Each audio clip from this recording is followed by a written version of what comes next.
Berarti N dikali 2. Seandainya bunga yang diperoleh dibungakan lagi selama N periode, maka rumus yang digunakan untuk menghitung seluruh uangnya menjadi, ingat ini dicatat ya, A sama dengan P dikali 1 tambah I per N di pangkat N kurang M.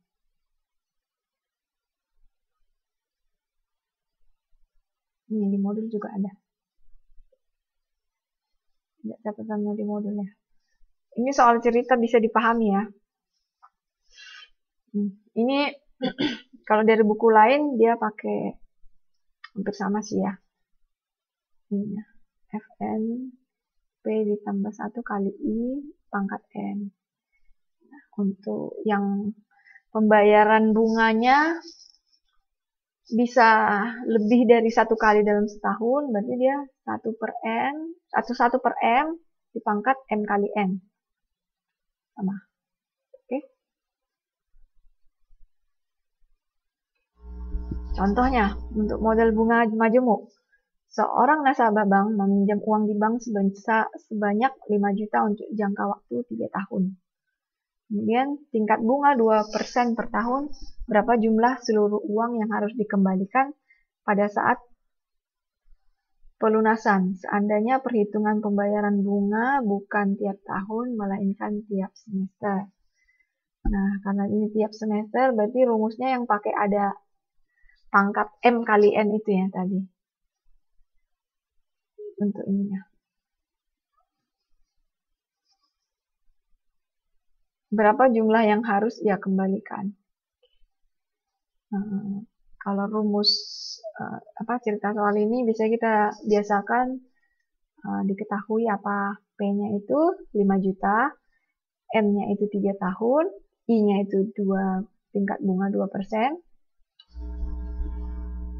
Jumlah uang yang harus dikembalikan pada saat pelunasan.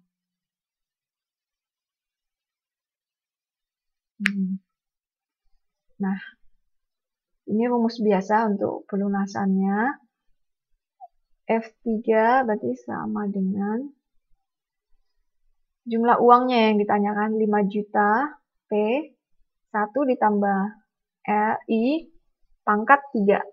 Ini pakai kalkulator. Dapatnya 5 juta dikali 1,0612 dapatnya, berarti kita harus kembalikan 5.306.040 rupiah. Nah, ditanya, seandainya pembayaran bunga dilakukan tiap semester, maka kita masukin aja seperti rumus yang tadi, P sama kali 1 tambah I per M dipangkat M kali N. Kalau semester itu berarti dia 2 ya. 2 kali setahun. Berarti M-nya itu 2. 5 juta dikali 1 ditambah.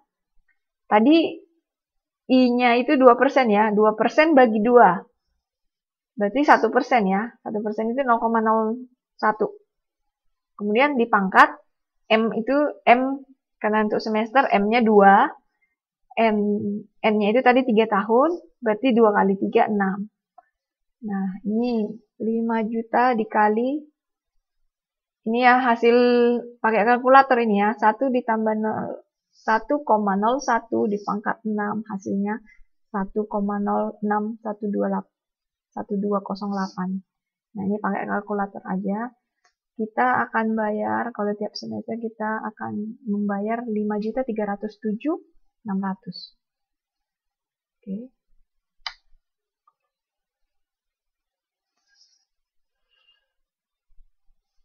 Perbandingan bunga majemuk dan bunga biasa.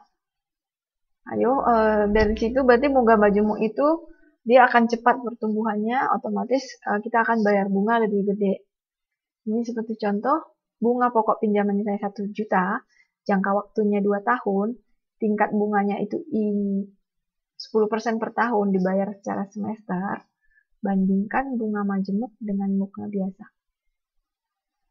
Ini kita bisa lihat perhitungannya. Pokok pinjamannya, ini semester 1, 2, 3, 4, karena 2 tahun ada 4 semester. benar kan? Terus pokok pinjamannya dari 1 juta. Kemudian perhitungan bunga majemuk. Kemudian nilai akhir pada periode. Kalau pakai bunga majemuk, berarti dia dari akhir tahun pertama 1 juta ini ya, 1.050.000 ini dikali dengan I lagi ini.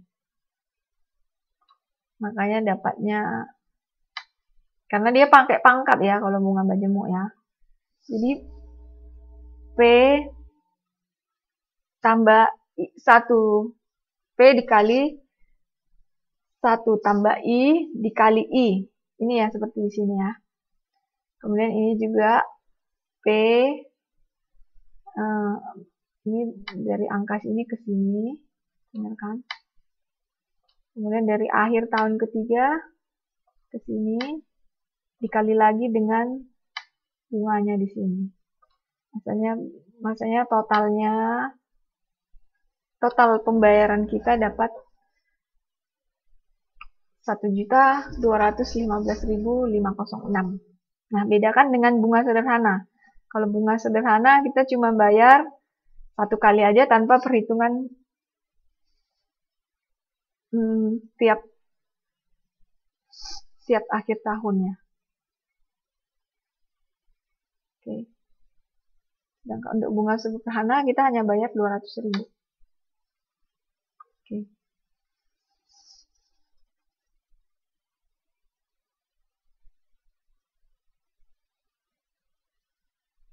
Ini contoh. Bisa dikerjakan nanti di rumah. Nah, kalau untuk model pertumbuhan penduduk yang dikemukakan seperti Malthus itu penerapannya deret ukur yang paling konvensional. Ini P, I, R, pangkat T kurang 1.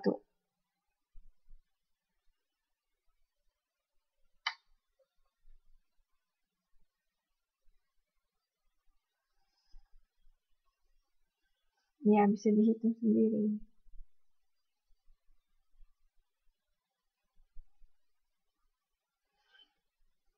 Karena kalau bank itu dia pakai bunga berbunga ya, bunga majemuk. Dan sebenarnya juga mereka ada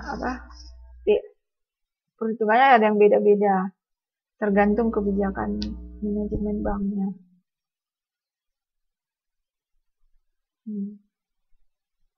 Oke. Kalau ini masih perhitungan sederhana. Nah, untuk model pertumbuhan penduduk itu R-nya sama dengan 1 tambah R. PT itu jumlah penduduk pada tahun T, P itu jumlah penduduk pada tahun pertama, R-nya persentase penduduk per tahun, dan T indeks waktu. Biasanya ini perkiraannya ya.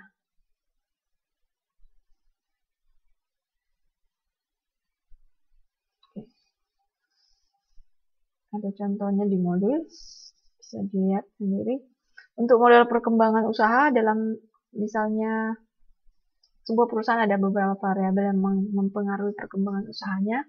Variabel tersebut produksi misalnya biaya, pendapatan, penggunaan tenaga kerja, dan sebagainya. Perkembangan variabel tersebut berpola seperti deret hitung. Maksudnya nambah secara konstan dari periode ke periode, dan perkembangan usahanya akan berpengaruh, dan perkembangan variabel-variabel itu akan berpengaruh terhadap perkembangan usaha.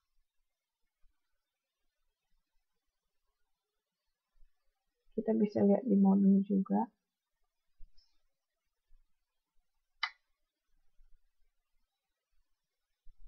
Kalau di modul memang nggak ada untuk perkembangan usaha ya, sampai uang, tentang uang ini doang. Ya, berarti udah bisa latihan mengerjakan tes formatif yang kedua ini ya, dari Banjarhitung.